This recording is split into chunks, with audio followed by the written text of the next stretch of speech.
It is a rare testimony. One of a woman who has been raped multiple times by her husband. Anita Sarkar, 30, has agreed to tell us her story. An ordeal that lasted 10 years.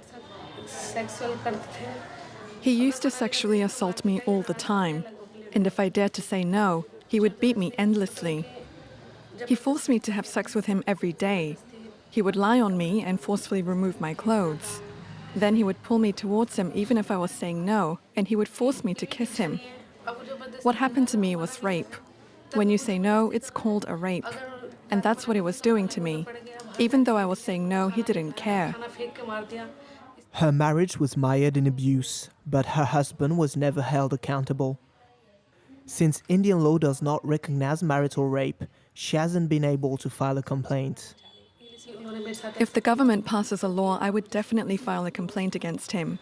He caused me a lot of pain without any reason, and then he divorced me. Anita's story is not unique, even though rape is a crime in India.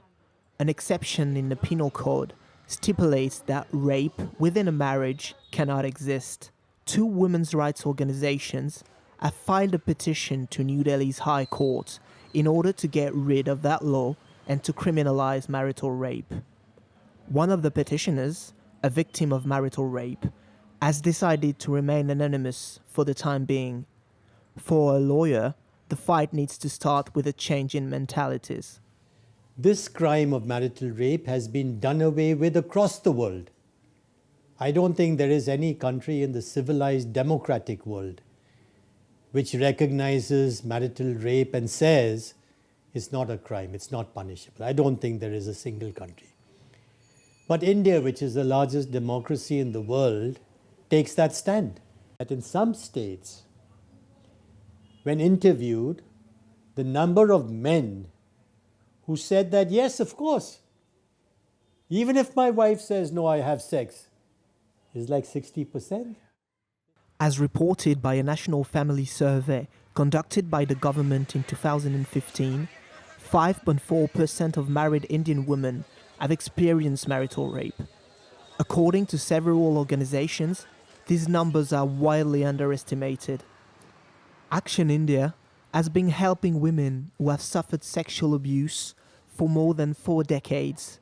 They provide legal aid, but more importantly, they give them a space to talk and get moral support.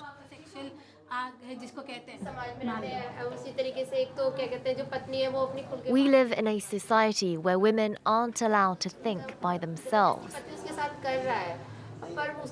Here, your husband can force you to have sex with him, and we have no right to call it rape.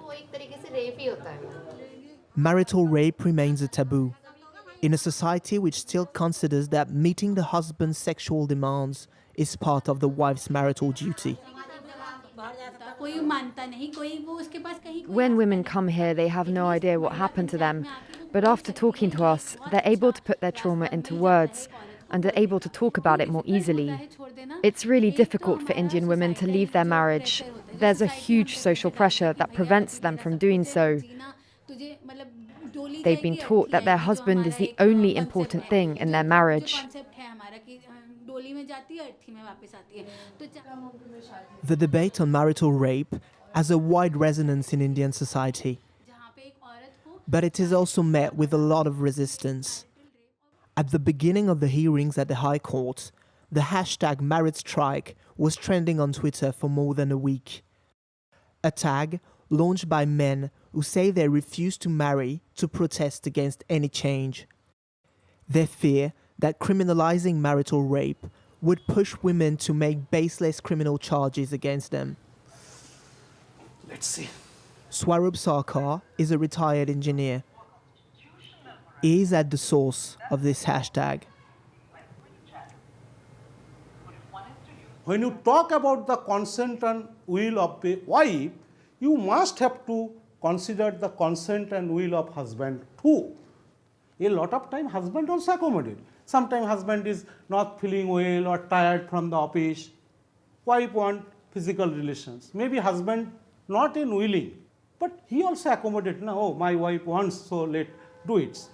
Are you going to term a wife rapist if she violates the consent and will of husbands? The Indian government has been outspoken in its opposition to the change in the law, arguing that it was an attack on the institution of marriage.